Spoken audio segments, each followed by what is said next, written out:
आदाब नाज़रीन, आप देख रहे हैं ARN चैनल। मैं हूं अनीस फातिमा। पेश है दोपहर खबरनामा। वजीर सेहत व स्पोर्ट्स श्रीनिवास गौर ने तेलंगाना भवन में मीडिया से बात करते हुए बीजेपी और कांग्रेस की जानिब से उन पर अराजियात पर कब्जे के लगाए गए इल्जामात को मुस्तरद कर दिया। उन्होंने बताया कि अपनी ज़िंदगी में किसी भी अराजी पर उन्होंने कब्जा नहीं किया और ना ही किसी बदउनवानी में शामिल हैं।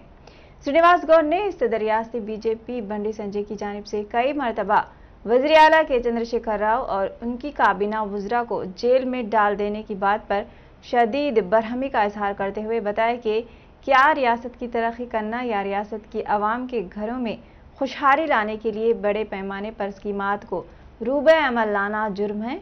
उन्होंने बताया कि ई राजेंद्र के खिलाफ अराजियात पर कब्जे की तहकीकात का हुक्म वज़ीर आला के चंद्रशेखर राव की जानिब से किया जाने वाला ये इक़दाम काबिल सताइश है। इसलिए है कि उन्होंने वाज़ेह तौर पर कह दिया था कि हुकूमत और पार्टी में किसी भी किस्म की बदउनवानी को बर्दाश्त नहीं किया जाएगा, चाहे वो किसी भी रुतबे का कायद हो।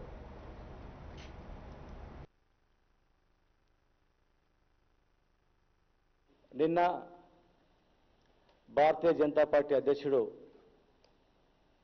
బండి సంజయ్ గారు చేసినటువంటి వ్యాఖ్యలపైన,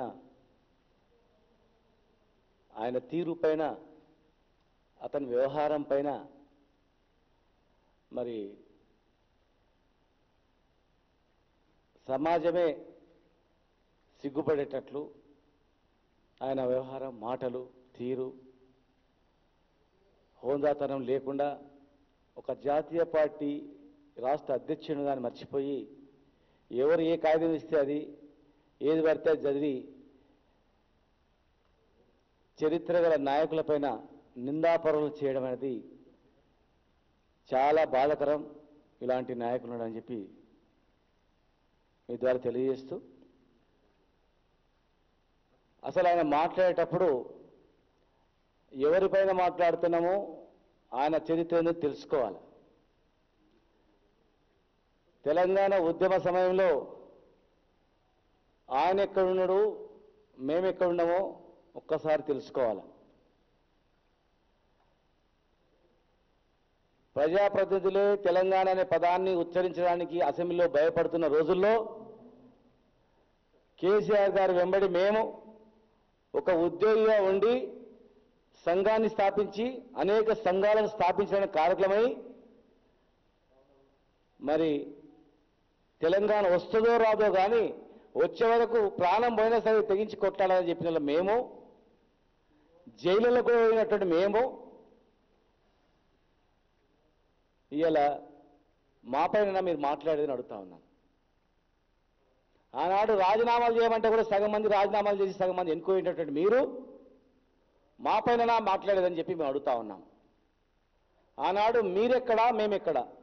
అసలు నీ స్థానం ఏంది తెలంగాణలో? ఆ రోజు తెలంగాణ ఉద్యమం నిన్న रियासती वजीर श्रीनिवास यादव ने मीडिया से बात करते हुए बताया कि नागार्जुन सागर असेंबली ज़िमनी इंतखाबात में केसीआर और टीआरएस का मुकाबला दो कौमी जमातें बीजेपी और कांग्रेस के दरमियान था, जिसमें अवाम ने वज़ीर आला के चंद्रशेखर राव की जानिब से अवाम की फलाह व बहबूद के लिए किए जाने वाले कामों और अवाम की तरक्की के लिए रियासत में बड़े पैमाने पर फलाही स्कीमात को रूबे अमल लाने पर टीआरएस उम्मीदवार एन भगत को भारी अक्सरियत से कामयाब बनाएंगे। वजीर ने इस उम्मीद का इजहार किया कि कल आने वाले 2 कॉरपोरेशन और 5 म्यूनसिपालिटी में भी टीआरएस भारी अक्सरियत से कामयाबी हासिल करेगी। नागार्जुन सागर असेंबली ज़िमनी इंतखाबात में टीआरएस उम्मीदवार नोबुला भगत की कामयाबी यकीनी नजर आ रही है, क्योंकि ये पहले राउंड से ही कांग्रेस उम्मीदवार जाना रेड्डी पर सबकत लिए हुए हैं।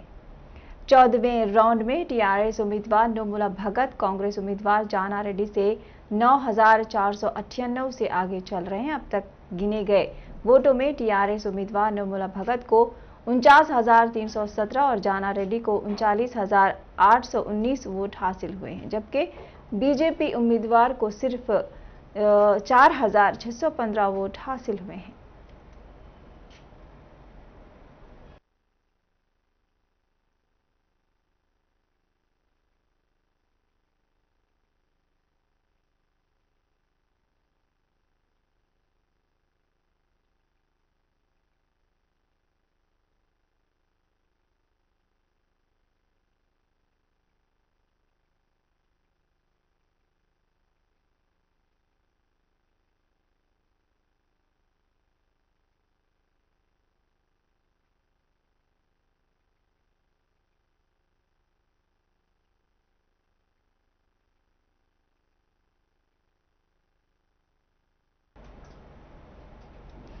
ईटल राजेंद्र के सेहत के खलमदान को चीफ मिनिस्टर के चंद्रशेखर राव अपनी तहवील में रख चुके हैं। ईटला राजेंद्र इस वक्त अराजियात स्कैम की तहकीकात का सामना कर रहे हैं। टीआरएस अब तेलंगाना तहरीककारों पर नजर रखे हुए है। मुत्तहिदा वरंगल से टीआरएस के 2 अरकान असेंबली सुदर्शन रेड्डी, विनय भास्कर किसी एक को ईटेला राजेंद्र की जगह वजीर का ओहदा देने की तैयारियां चल रही हैं। सीएम ऑफिस से इन 2 अरकान असेंबली को 2-3 दिन में हैदराबाद आने के लिए तैयार रहने की हिदायत भी जारी हो चुकी है। वरंगल जिले से इस वक्त ई दयाकर राव वजीर पंचायत राज के ओहदे पर खिदमत अंजाम दे रहे हैं। इस तरह टीआरएस कायद मुत्तहिदा वरंगल से मजीद 1 रुकन असेंबली को वजारत में मौका फराहम करने जा रही है। तेलंगाना में कोरोना की लहर जारी है। एक हफ्ते से कोरोना के केसों में किसी किस्म की कमी नहीं हो सकी। 24 घंटों में 7,430 नए केसेस दर्ज हुए हैं। जीएचएमसी हुदूद में यानी ग्रेटर हैदराबाद में 1546 केसेस दर्ज हुए हैं। कोरोना की लहर तेलंगाना के अजला को भी अपनी लपेट में ले चुकी है। 24 घंटों में कोरोना से 56 अफराद की मौत हो चुकी है। मजमूई अमवात 23,068 अफराद को पहुंच चुकी है। अभी तक जेर इलाज हैं। 24 घंटों में 5,556 अफराद कोरोना से सेहतयाब हो चुके हैं। महकमे मौसमियात ने पेश क़यासी की है कि तेलंगाना में आइंदा 3 दिन तक गैर मौसमी बारिश और ज़ालाबारी के इम्कानात हैं। 1 माह कबल की गैर मौसमी बारिश से फसलें तबाह हो चुकी हैं।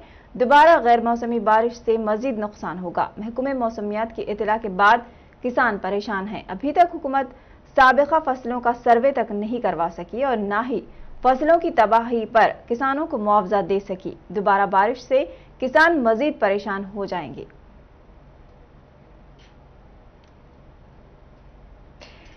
कांग्रेस रहनुमा राहुल गांधी ने मुल्क में मौजूदा कोविड-19 वबाई सूरत हाल से निमटने पर हुकूमत को तनकीद का निशाना बनाया है। एक न्यूज एजेंसी को इंटरव्यू देते हुए गांधी ने हुकूमत पर इल्जाम लगाया कि वो सूरत हाल पर साइंसदानों समेत इब्तिदाई इंतबाही अलामात को नजरअंदाज कर रही है। उन्होंने मजीद कहा कि उनकी पार्टी कोरोना वायरस के खिलाफ जंग में हुकूमत के साथ काम करने के लिए तैयार है।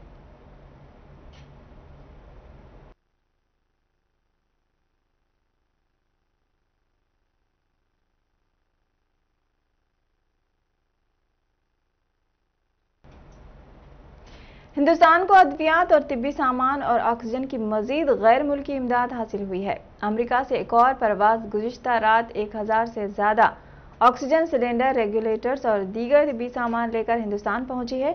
2 दिन के अरसे में यह तीसरी इमदाद है। हिंदुस्तानी वजारत खारजा ने हिमायत पर अमेरिका का शुक्रिया अदा किया।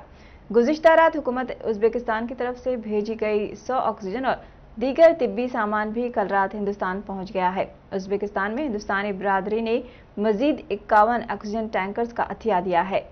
वजारत खारजा ने इसके लिए हुकूमत उज़्बेकिस्तान और वहां के हिंदुस्तानी बिरादरी का भी शुक्रिया अदा किया। कल जर्मनी से 120 वेंटिलेटर हिंदुस्तान पहुंचे हैं। जराये ने बताया कि जर्मनी अगले हफ्ते एक मोबाइल ऑक्सीजन, 13 प्रोडक्शन और फिलिंग प्लांट्स भेजेगा। जर्मनी तकनीकी अमला, तनसीब और तरतीब के लिए हिंदुस्तान आया है। जराये का कहना है कि रेमडेसिविर और मोनोक्लोनल की खेप भी जल्द हिंदुस्तान पहुंचेगी। जर्मन एजेंसी हिंदुस्तानी तकनीकी टीम के साथ वायरस की तरतीब पर एक वेबिनार तरतीब देगी।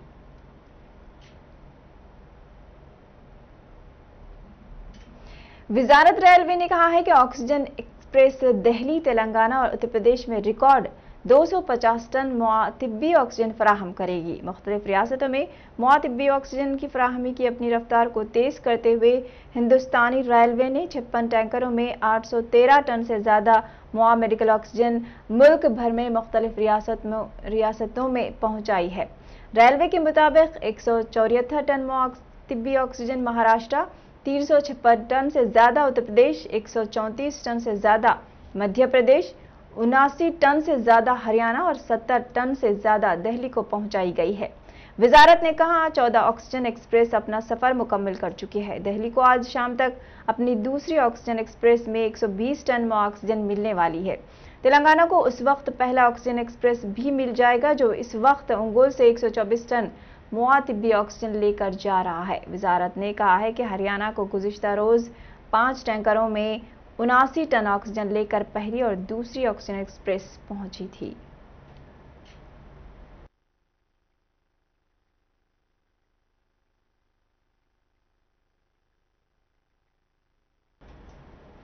दोपहर खबरनामे में फिलहाल इतना ही। मजीद खबरों के लिए देखते रहिए ANN चैनल। अल्लाह हाफिज।